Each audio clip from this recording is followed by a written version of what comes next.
Hi friends, Teju रेसिपीमध्ये तुमचे स्वागत आहे. आज आपण बनवणार आहोत तांदळाच्या पिठाची आंबोळी. चला आता आपण साहित्य बघूया. तांदळाचे पीठ 2 वाटी, 1 वाटी डाळीचे पीठ, मीठ, जिरेपूड, टॅमॅटो, कोथिंबीर, मिरची. आता एक एक करून मिक्स करून घेऊया. मीठ, जिरेपूड, टॅमॅटो, कोथिंबीर, आवडीनुसार कमी जास्त मिरची घालून घ्यावी.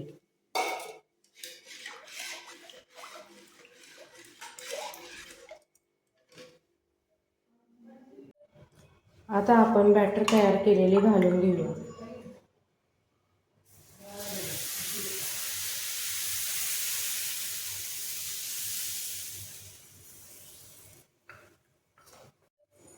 आता वरून थोडे तेल घालून घेऊया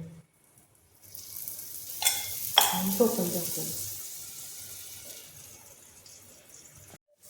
आता अशा तऱ्हेने काढून घ्यावे.